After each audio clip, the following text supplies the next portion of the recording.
Дорогие друзья, добрый вечер.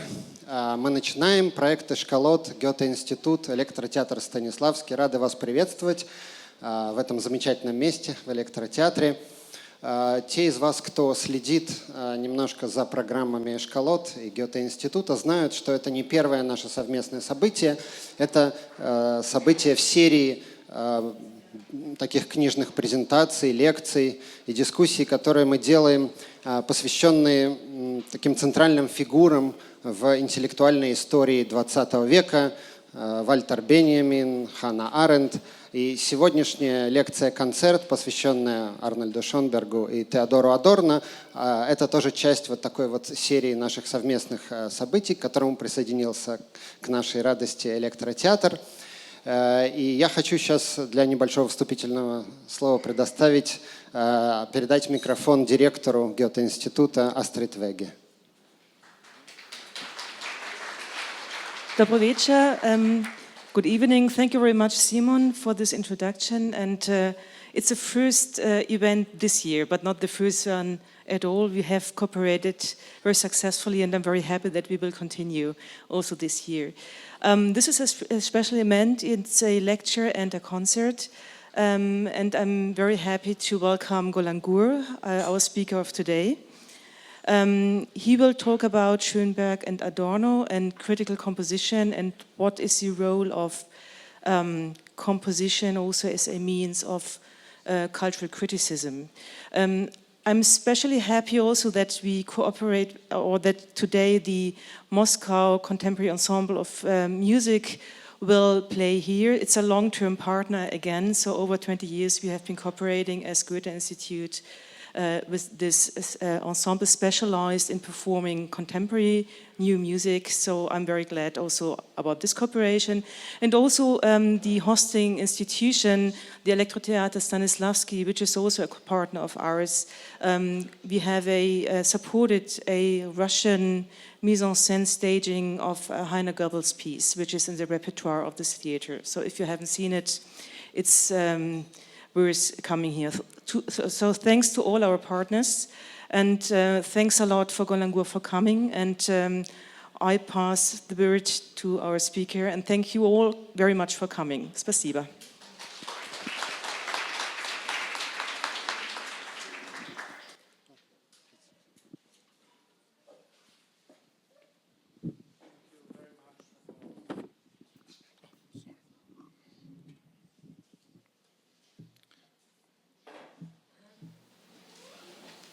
Thank you very much for the kind introduction. It is a great pleasure and honor for me to be here tonight and to see that a presentation about Schoenberg and Adorno can bring such a large number of people in such a rainy day in Moscow. So thank you very much.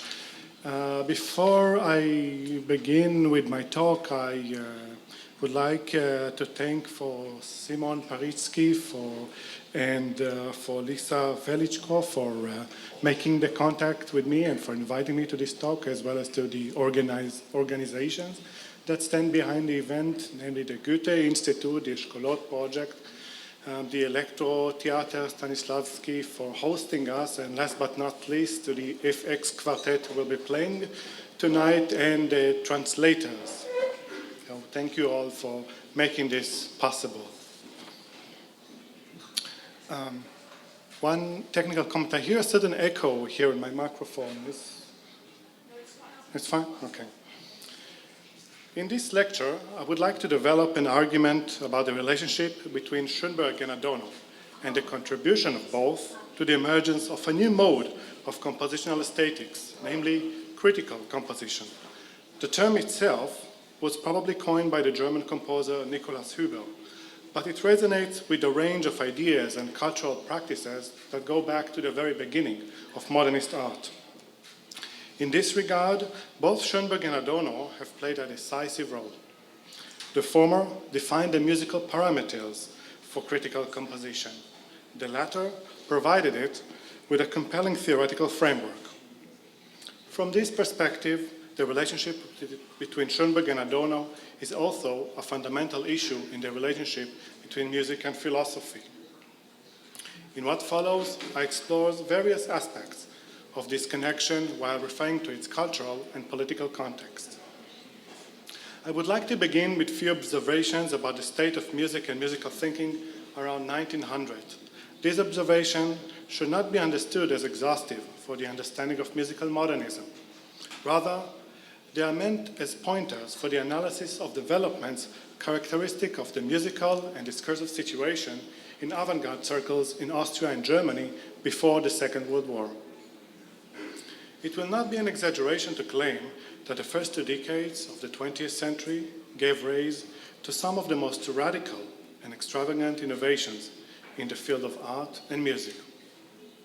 In the visual arts, it was abstract painting that seems to bring to an end hundreds of years of realist and naturalist forms of pictorial representation. Some critics have justified this development by the introduction of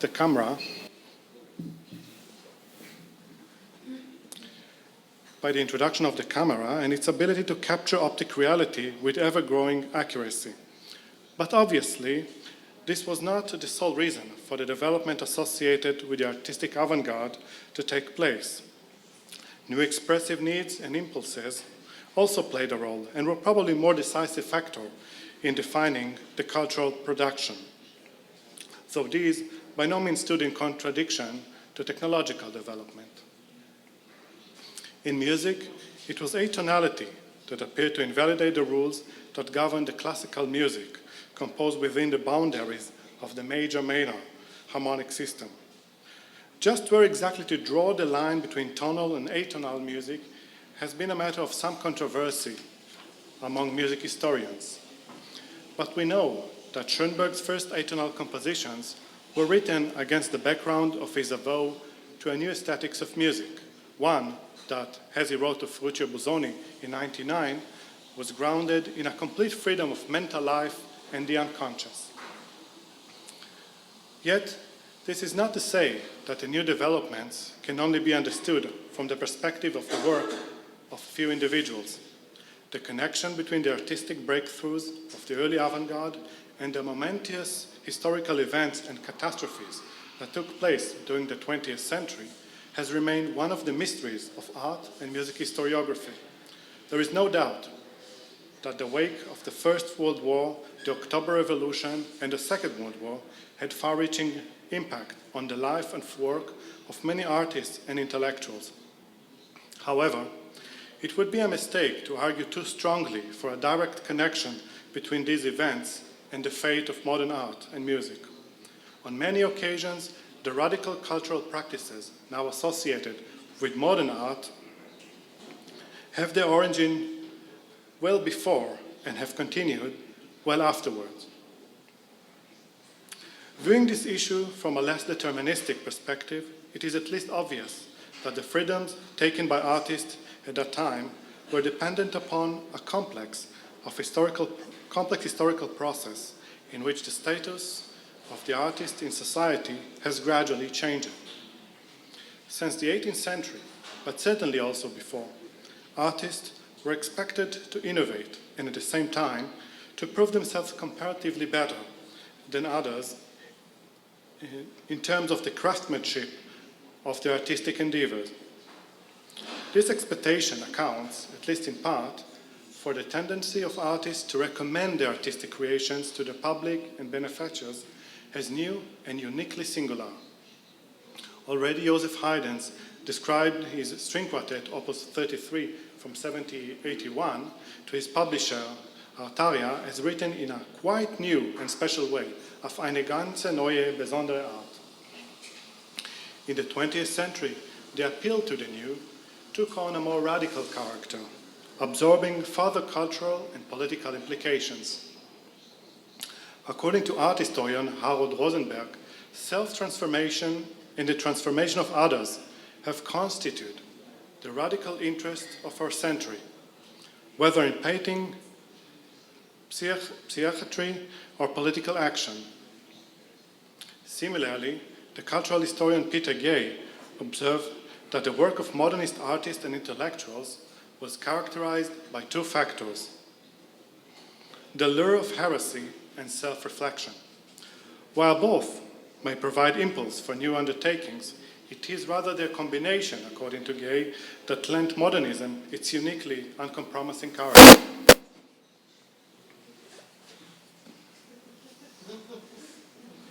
A modernist gesture.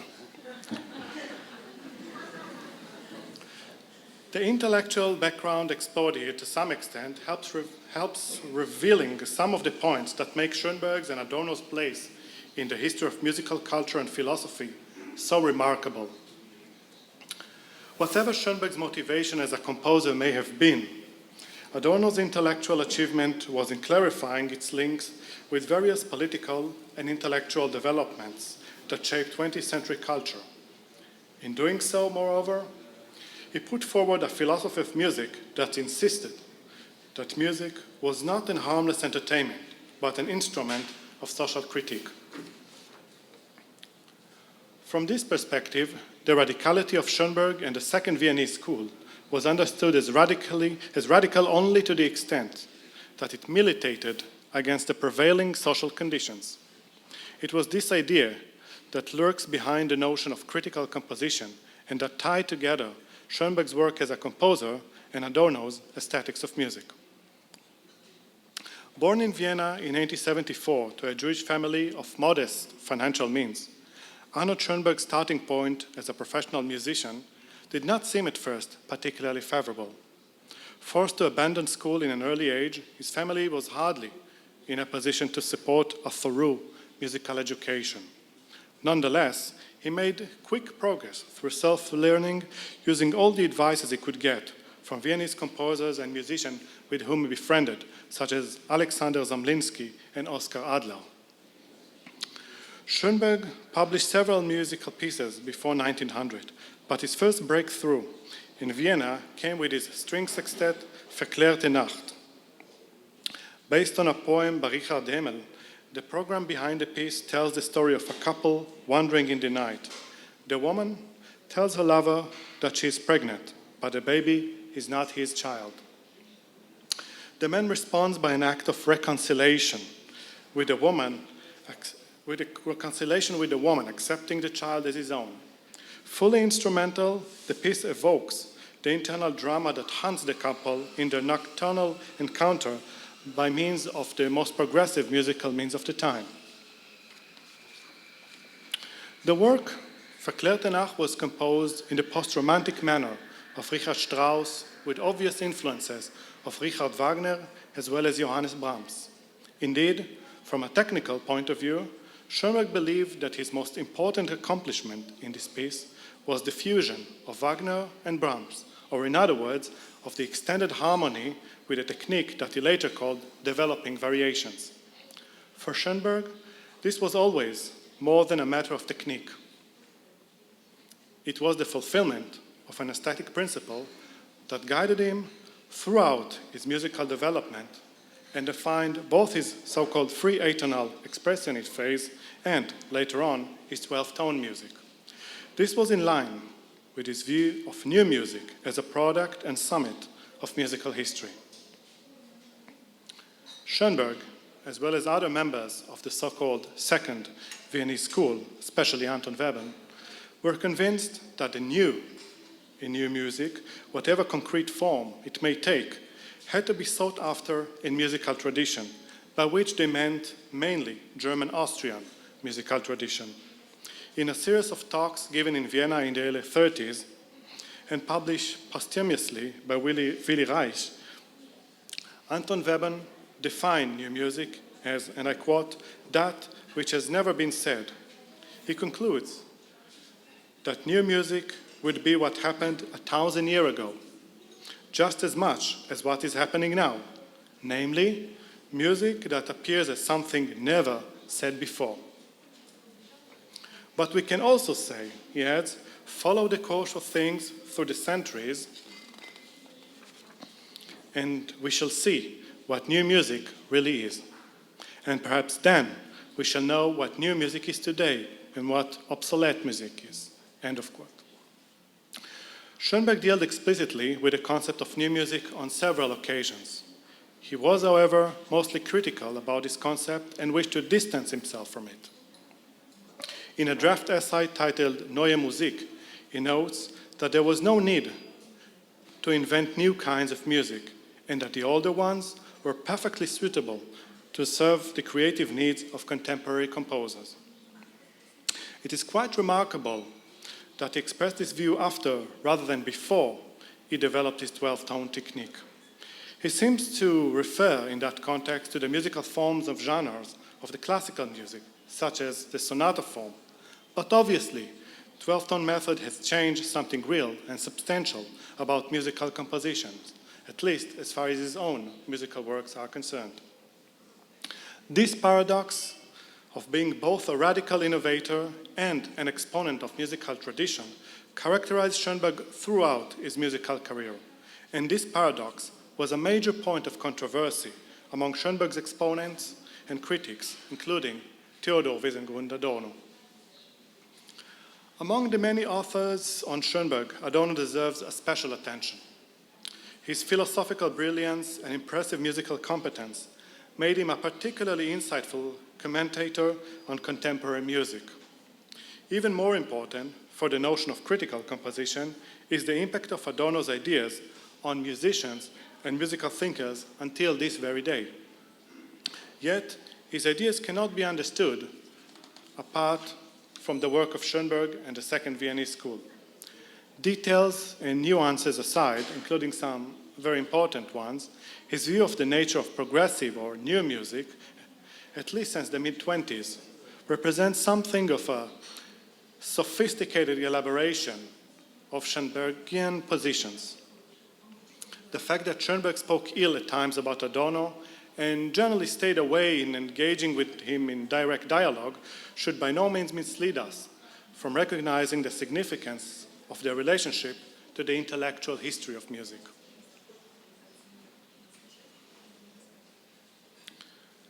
Unlike Schoenberg's, Adorno's childhood, it would appear, has almost predestined him to deal with musical and intellectual matters. Born to a well-to-do and quite musical family, he showed remarkable interest in music and literature from an early age. He attended the University of Frankfurt, where he completed a doctoral degree in philosophy under Hans Cornelius about the early existentialist philosopher Kierkegaard. While at the University of Frankfurt, he also cooperated with Max Horkheimer, with whom he would later form the Frankfurt School of Critical Theory.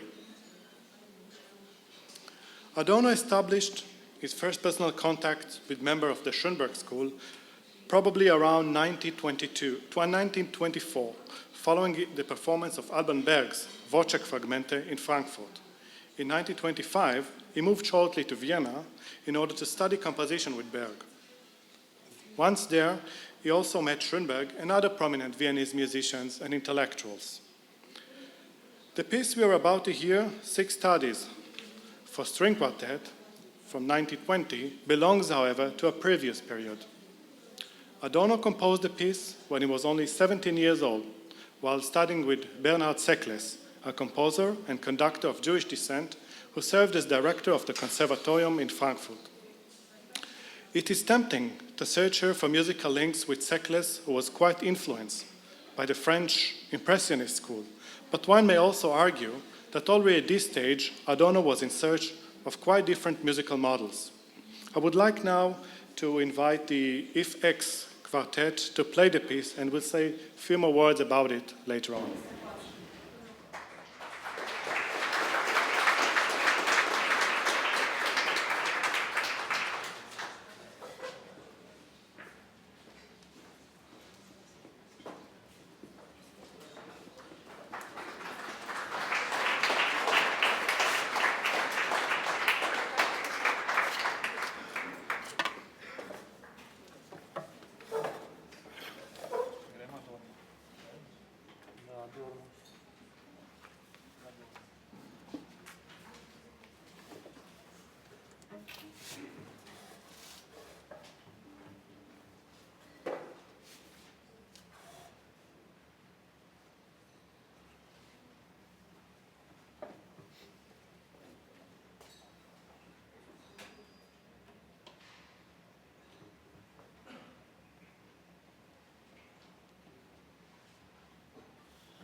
I would like to thank the FX Quartet again for their performance. The piece that we just heard, I believe, already indicates something of Adorno's aesthetic preferences. Preferences that express themselves in years to come in his critical and philosophical writings, while the use of ostinati and the clarity of musical form of each of the individual pieces, actually miniatures, might be inspired by the work of Sekles. And the overall impression of the piece, of the work as a whole, and each of the pieces with their dark, expressionist tone is by far closer, I think, to the musical world of the early Schoenberg, especially when one thinks of the pieces he composed around 1909, such as the First Chamber Symphony and the three pieces for piano, Opus 11. If Adorno's development as a composer lagged a few years, as it were, behind the latest novelties of new music, and especially the Schoenberg school, his support of it as a music critic and philosopher could not have been more cogent, notwithstanding some reservations about the 12-tone music, to which I will get back later on. During the mid-20s, Adorno started publishing his first important essays on the philosophy of music. Sensing his students' philosophical aptitude and inclinations, Alban Berg posed the would-be philosopher a dilemma. He wrote him, "It is clear, one day you will have to choose between Kant and Beethoven." End of quote. To an extent, Adorno never decided between music and philosophy. He continued to compose in years to come. But his strength undoubtedly lied more in theoretical reflection. At the same time, his first-hand knowledge of the music of the Viennese school had profound impact on his philosophical and critical writings, whether these concerned music directly or not. It is not for no reason that Adorno was also named atonal philosopher. Music and critical thinking, in Adorno's views, illuminate one another as two distinct yet overlapping reactions to contemporary social and historical reality. Upon his return to Frankfurt from Vienna, Adorno began writing for the Musikblätter des Anbruch, then one of the most important journals in the German language to deal with the problem of contemporary music. The first of Adorno's comprehensive articles on Schoenberg appeared in that journal in 1928. In this early text, Adorno associated Schoenberg's compositional path with a process he characterized as progressive demythologization, fortschreitende Entmythologisierung, a notion that will play a key role in his analysis of the Enlightenment in his and Max Horkheimer's seminal study, Dialectic of Enlightenment, published initially when the two were in exile in the US. For Adorno, demythologization presents itself in Schoenberg's 12-tone compositions as the goal of a process of self-realization. With every work, Adorno argues, Schoenberg's path became clearer. Every work transcends the one before it and cleared the way for a greater understanding of the meaning of his work as a whole. As a philosopher, Adorno was interested in the broad social and historical implications of modern music, and in particular, Schoenberg's. Taking this view from Expressionism as a theory and art movement, he developed a model of Hegelian Marxist critique of music, which highlighted art's ability to interrogate and ultimately to transcend prevailing social conditions by pointing out, if indirectly, to a possible alternative.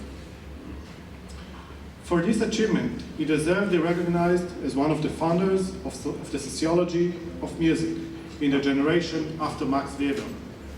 Yet, he was not alone in pursuing this endeavor. In the interest of time, I will not be able to explore in any great details Adorno's intellectual sources, but few major influences can be pointed out. Ernst Bloch was among the foremost philosophical inspiration for Adorno's music aesthetics. Next to him, Hans Seiser provided initial insights and stimulations. To be sure, the music philosophies of Bloch, Eisler, and Adorno are clearly distinguished from one another. But at the most general level, they shared a common point of departure in the Hegelian Marxist view of art as a medium of a social truth and a form of knowledge. Other than Adorno in 2 decades, Bloch initially developed his dialectical philosophy of music history in his philosophical expressionist essay Der Geist der Utopie, published in 1918. Although Bloch objected the aesthetic value of new music, objected the idea that the aesthetic value of new music can be measured in technical terms alone, his essay was entirely determined in his support of progressive trends in music. This is hardly surprising. After all, Bloch's essay was itself, in its semi-poetic and associative writing style, itself something of a product of the then most prominent avant-garde art movement of Expressionism. I quote Bloch, "Great individuals are incomparable and truly born to something better than the leash of technique. One is only to recall Hanslick's spiteful chatter about Gluck, against whom he plays off Mozart, or about Mozart, against whom he plays off Rossini, or about Rossini, against whom he plays off Meyerbeer. Then one will comprehend how this way of playing some composer off against another, just in technical terms, provides the formula for baseness and the most shallow kind of disrespect. Particularly where, as in Hanslick, the critic suddenly hits the brake at the point where everything becomes the most decidedly modern, violates the principle of banal progress, and remaining consistent only with his own baseness, reaches outside of the history in order to win his game. Adorno must have been impressed by Bloch's critique of music. In it, he could find the idea that music has an utopian dimension capable of pointing out to a still unrealized form of existence. Nonetheless, some disagreements soon emerged between Bloch, Eisler, and Adorno. Starting in the late 20s, Eisler put forward a theory of musical progress according to which aspects of musical material and technique were subjugated to considerations of social function and political utility. This theory was complementary with his Marxist convictions and with his work at the time as a composer of Kampflieder and music for workers' causes. In an article from 1927, he insisted that there is still no truly revolutionary musicians, no composer who have created a truly revolutionary work. The musicians themselves make room only for a petty bourgeois or fashionable nihilism. Moreover, while Eisler never disavowed his relationship with his former teacher Schoenberg, he was quite critical on this occasion towards what he perceived as his mentor's inadequate political position. Specifically, he attacked Schoenberg for his composition Jakob's Leiter, an oratorio which he interpreted as a retreat from the world into the sphere of mysticism. Adorno would have agreed with some aspects of Eisler's materialist critique of music, but certainly not with all of them. Among the two, it is perhaps Eisler's aesthetic position that is harder to pin down because of his insistence that the question of musical material or form cannot be separated from considerations of social function.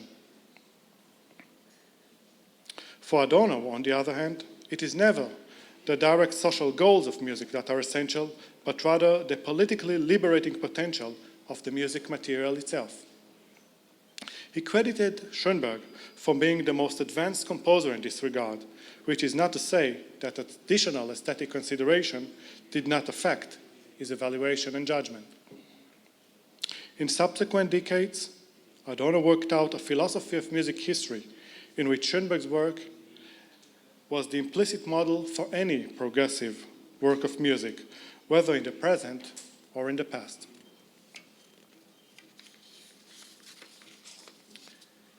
In The Dialectical Composer, an essay from 1934, Adorno described Schoenberg's compositional past as following a dialectical process in which new musical possibilities are generated through the negation of earlier ones. The alleged difficulty of Schoenberg's music, he argues, lies exactly in this peculiarity, not in any specific technical detail, but in the restless shift between two extremes of poles of strictness and freedom, a shift that never leads to a final synthesis. I quote Adorno, "The contradiction between the two is no longer transcended in the miracle of form. It becomes a force of production. The work does not turn the contradiction into harmony, but conjures up its image again and again, looking for duration in its cruelly ravaged traits. More broadly, Adorno interprets the dialectic in terms of the relationship between subject, that is, the composer, and object, the musical material." I quote Adorno again, "One could object that the dialectical relationship between the artist and material has been in force, in truth, even since the material of art achieved a thing-like autonomy in relations to human beings. That remains undisputed, but what is entirely new is that in Schoenberg, this dialectic has achieved its Hegelian self-conscious, or better, its measurable and exact showplace, musical technology." Adorno goes on to identify the newly achieved sovereignty of the composer over the musical materials as the expression of freedom from the state of nature. In the light of the knowledge that his music brings about, it is possible to make judgment of right and wrong about the reciprocal reproduction of subject and object. No impulse of the imagination, no claim of the given that does not have its decidable technical correlate, but a subject and object confront each other within the sphere of technological consistency and are subjected to control precisely in their mutual dependence.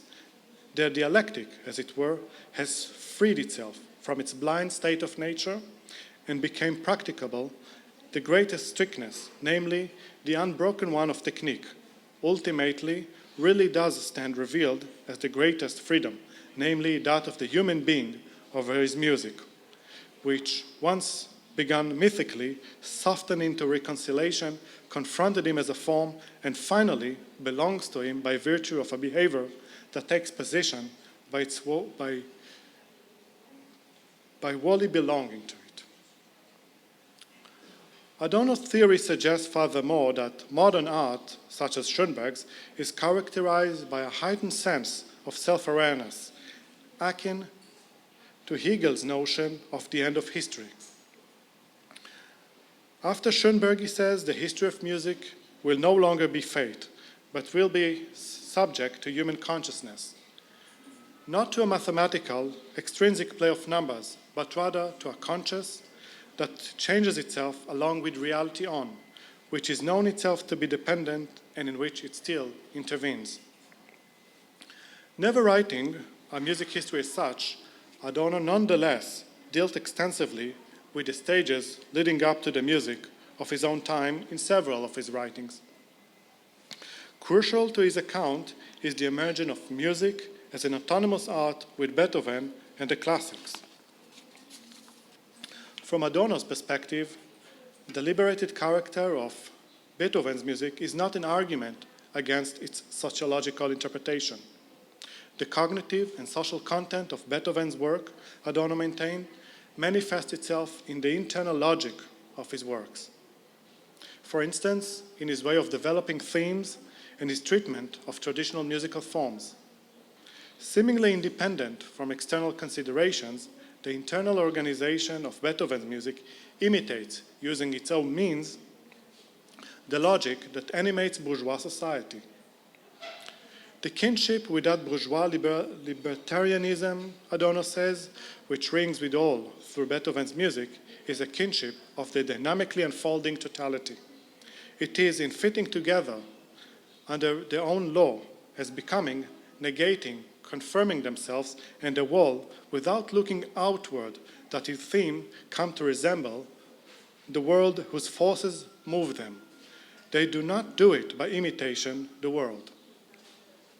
Adorno construed Schoenberg as Beethoven's follower in employing something of a Hegelian dialectics in his musical compositions. This dialectics, in his view, holds the key for the critical dimension in contemporary music. Schoenberg's music, he says, is no more analogy, but it is in fact directly identical to the structures of Hegelian logic. He goes on to maintain that the social truth expressed through Schoenberg's music consists of the struggle of the subject to keep himself from falling prey to the illusion of reconciliation with the instrumental rationality of the late bourgeois society. It is at this point that the connection between Schoenberg and Beethoven comes most clearly to the fore. This consciousness struggles free of the abyss of the subconsciousness, Adorno claims, and of a true day transform all the contours of music. This is its greatest success between the extreme, no longer play, but truth itself. This success places the name of Schoenberg, the greatest living musician, in the landscape of the one who first found the conscious sound for the dream of freedom, namely Beethoven. It was, however, precisely the threat of sacrificing freedom in exchange of control that alarmed Adorno in view of Schoenberg's 12-tone music. Schoenberg developed his 12-tone technique in the early 20s. The technique reflected his attempt at a renewal of the Western musical tradition by means of a new compositional system.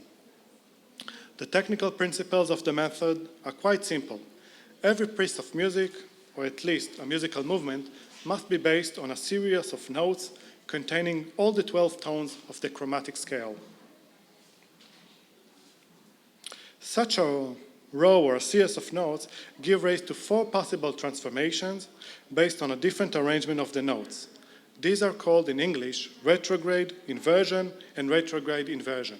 Similarly, each of these transformations or permutation can start on a different note, which generate a total of 48 possibilities for each row.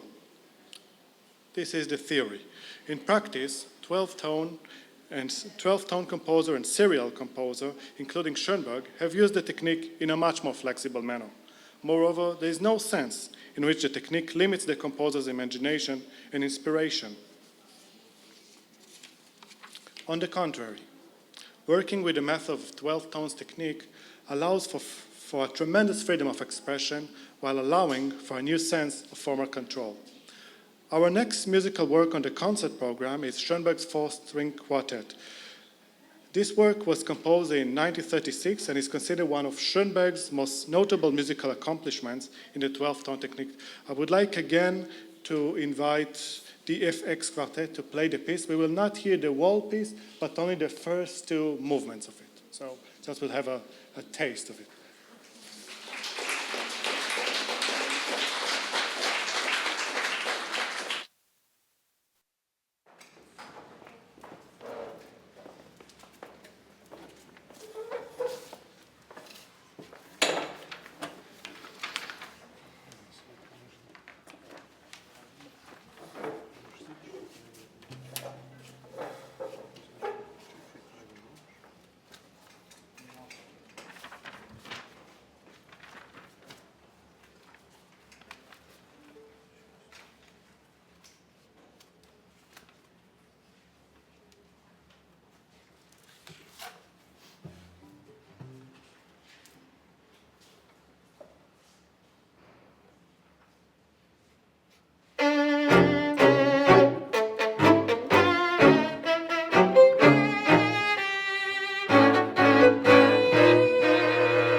Thanks again to the members of the X Quartet for playing this piece, which is not played as often, perhaps, as it should. Adorno, as I mentioned earlier, Adorno was quite critical of Schoenberg's composition in 12-tone. From his perspective, at least on a socio-cultural level, he understood such a way of composing as a reconciliation between music and society. He referred in the context of his critique to Oswald Spengler's famous book, The Decline of the West, and stated that Bach and Mozart commended the musical means of their time, with Schoenberg's technique approaching that ideal more closely than Spengler or even Schoenberg himself ever imagined to be possible. In terms of Adorno's analysis of modernity, the 12-tone technique is a symptom of the post-Enlightenment rationality that knows no bounds. It is a manifestation of the will for domination over nature carried into the realm of subjectivity. I would like to quote Adorno on this point. This technique, namely the 12-tone technique, further approach the ideal of mastery as domination, the infinity of which resides in the fact that nothing heterogeneous remains which is not absorbed into the continuum of this technique. Infinity is its pure identity.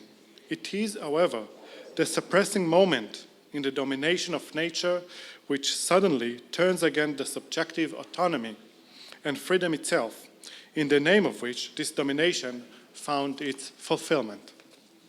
In simple formulation, in allowing the technique to preside over subjective expression, Schoenberg's 12-tone music stands, from Adorno's perspective, for a moment of regression, analogous almost to the retrospective tendencies of Igor Stravinsky's music.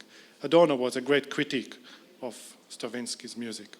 It signifies a fundamental change in the subject-object relation, as reflected in the compositional process, which Adorno formulated as following: the question which 12-tone music asks of the composer is not how musical meaning is organized, but rather how organization is to become meaningful.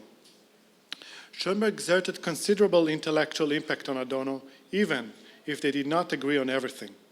In spite of their different professional vocations, the one a composer, the other mainly a philosopher, similarity of perspective emerged even at the level of specific interpretations.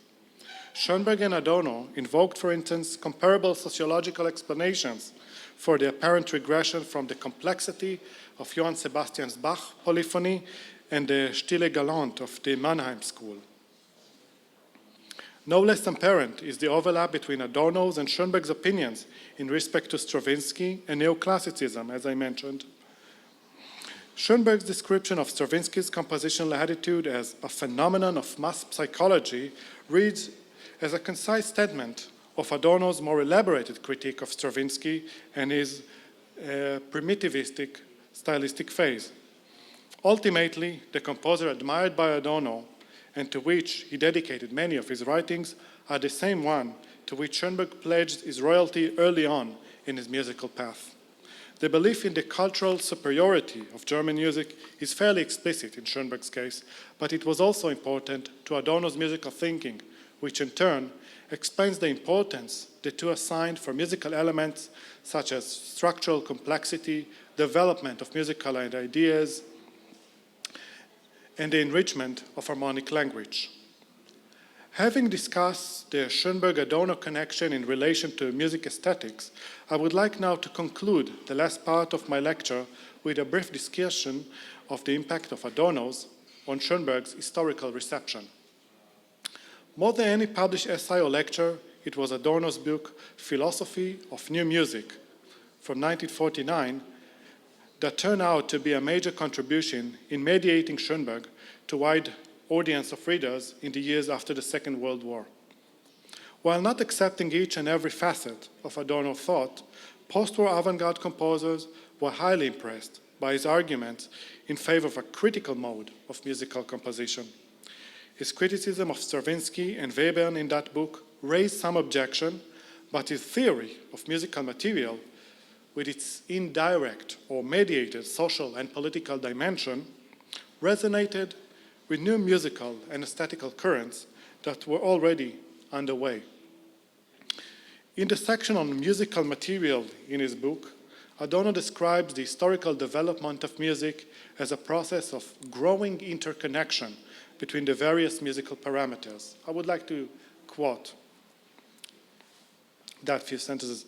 The various dimensions of Western tonal music, melody, harmony, counterpoint, form, and instrumentation have, for the most part, developed historically apart from one another, without design, and in that regard, according to laws of nature, the blindness with which the development of the productive forces of music has proceeded, particularly since Beethoven has resulted in incongruencies. Whenever an isolated aspect of artistic material has developed within an historical span, other aspects of these materials have been left behind. With regard to the unity of the work, these more progressive aspects have been accused of deception by the more progressive elements. But not only young composer and music critiques came under the spell of Adorno. His philosophy of new music was also an important event in the popular reception of Schoenberg and the modern music of the first half of the 20th century. The wide dissemination of the book led to a renewed assessment of the composer's work and ideas. In his review of the book in the music journal Mellus, the music critic Walter Hart noted that there are books whose ideas spread strangely fast, so fast that you start to wonder whether these ideas were not already widespread among a certain group of people before the author, who belongs to that group, has summarized them in a way that makes them universally applicable. Hart, of course, was right. The ideas put forward by Adorno in his book were not new, nor were they entirely of his own making. They were part and parcel of the cultural world imbibed by Schoenberg and his followers. But if the ideas presented in this book sounded familiar, this was also because of a unique opportunity of exposure they received through the medium of literature. Even before its publication, or shortly afterwards, the gist of Adorno's philosophy of new music was familiar to the general public through Thomas Mann's novel, Dr. Faustus, subtitled The Life of the German Composer Adrian Leverkühn, as told by a friend. Adorno, as is well known, lived in vicinity to Mann while both were in exile, and served as his advisor with regard to the musical details of the novel. Among other things, Adorno provided Mann with a draft of the Schoenberg part of his book, The Philosophy of New Music. According to Mann's testimony, the book had an affinity with the ideas he had in mind well before the cooperation. Narrated in the third person, Mann's novel centers on the figure of the fictive composer Adrian Leverkühn, as described by his friend, the humanist schoolteacher Serenus Zeitblum. Leverkühn's figure was shaped by Mann in view of Adorno's interpretation of Schoenberg, but some elements in his music and personality encourage a comparison perhaps with Berg or even with Stravinsky. Leverkühn's life and work proceeded in parallel to and serve as a metaphor for the decline of the German culture and its sinking into barbarity. All the while, music takes in this novel the role of a symptom of a cultural degeneration. In chapter 22, Leverkühn reiterates almost verbatim Adorno's thesis about the development of the musical material when explaining his friend Zeitblum the development of music. I quote that excerpt from the book. "Music is a wild growth," he says. The various elements, melody, harmony, counterpoint, form, and instrumentation were developed independently from each other. Whenever an isolated material region had made a historical progress and reached a higher level, others have lagged behind and stood in contrast to the unity of the work, which was claimed by the advanced ones.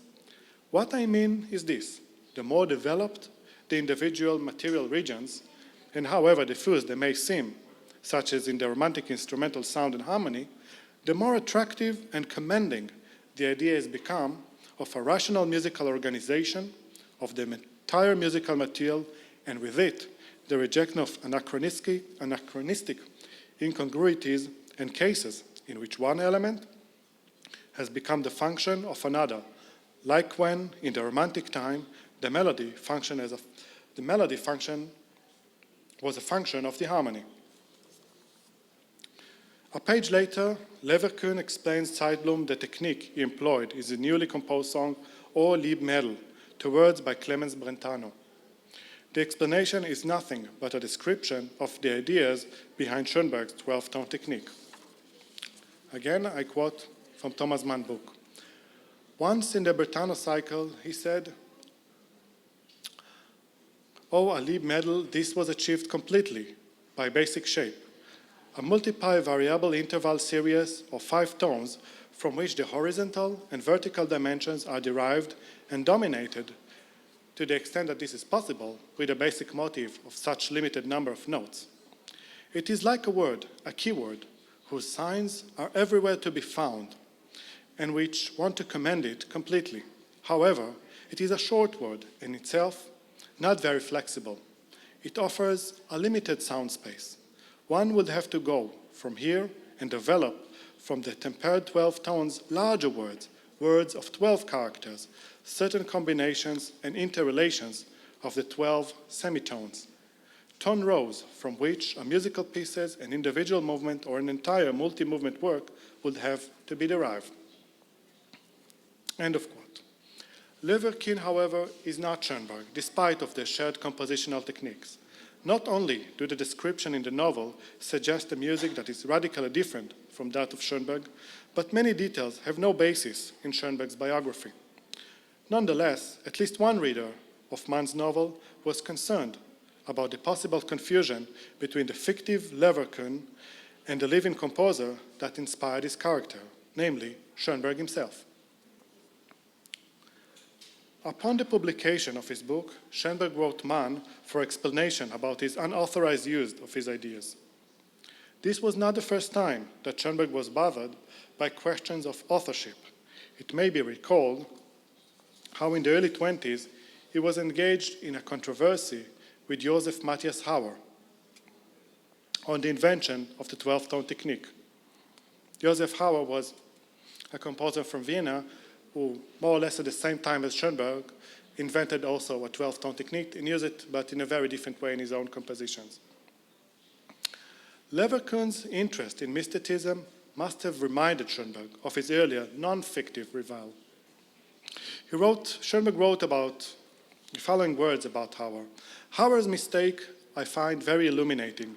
The fact that he made it and that he had to make it. He thought his solution in the cosmos. I limited myself to the human brain available to me. What was to be discovered here would necessarily correspond to the cosmos if the brain and the cosmos have anything at all in common with each other.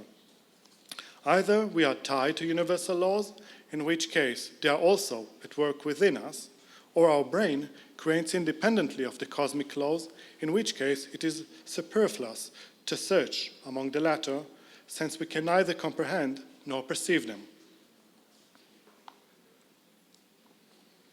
Schoenberg's reaction to the publication of Mann's book revealed his sensibility to the issue of his historical position and the judgment of future generations.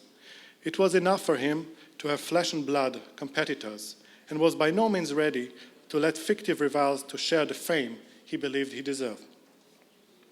While Schoenberg's fears were surely exaggerated, it is nonetheless true that Dr. Faustus shaped to a no small degree his public image. In the first place, Mann's novel exposed Schoenberg's innovations, even if in a somewhat distorted form, to a public by far wider than that of the readers of highly specialized theoretical and philosophical essays and music. Second, the book was instrumental in advancing the status of Schoenberg and by extension that of the Second Viennese School as the ultimate representative of modernism in music. The analogy between Leverkühn and the fate of Europe and Germany during the Nazi era unavoidably suggested a sociological interpretation that made atonality and dodecaphony into a symbol of the disasters of the 20th century. As Erich Doflein, not a music critic, observed in his review of Dr. Faustus, Mann successfully reconstructed the atmosphere of the isolation of the avant-garde. It follows that under certain conditions, the appropriate artistic response to social reality must be critical, not an affirmative one. To conclude, Adorno was among the foremost champions of Schoenberg and the Second Viennese School, both before and after the Second World War. As a music critic, he dedicated great efforts to the promotion of the school, while as a mature philosopher, he elaborated concepts that made sense of this music in terms of social theory and historical dialectics. His support of the legacy of Viennese modernism was further reinforced by the work of numerous former disciples and associates of Schoenberg, scattered since 1933 in different countries.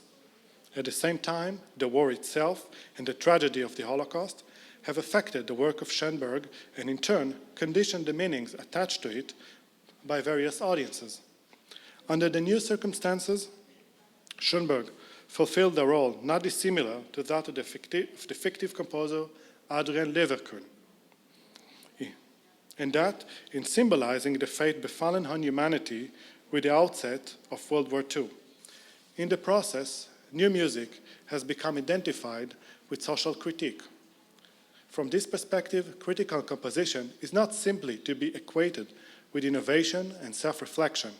Critical composition, rather, is tied up with a certain social and philosophical position that takes the antagonism between music and society as its subject matter. This conception was crucial to the work of both Schoenberg and Adorno, but it was through the synergy of their respective activities that this conception has become so influential in the 20th century. Thank you very much for your attention.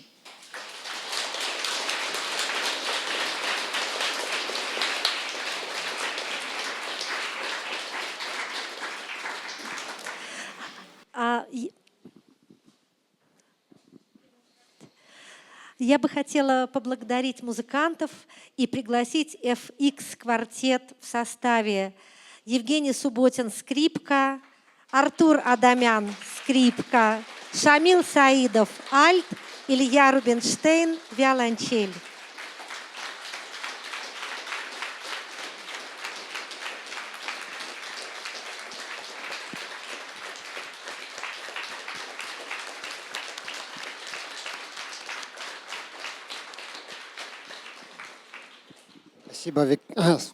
Спасибо, Виктория Коршунова из Московского ансамбля современной музыки. Я хотел бы поблагодарить Галана Гура за замечательную лекцию, музыкантов, и выразить особую признательность нашим замечательным переводчикам, синхронистам Виктору Сонькину и Александре Борисенко. Спасибо большое. Как всегда, все материалы этой лекции, и аудио, и видеозаписи будут доступны на сайте Школот и в YouTube. Так что я надеюсь, у вас будет возможность еще раз прослушать эти замечательные исполнения и лекцию. Спасибо большое, до скорых встреч.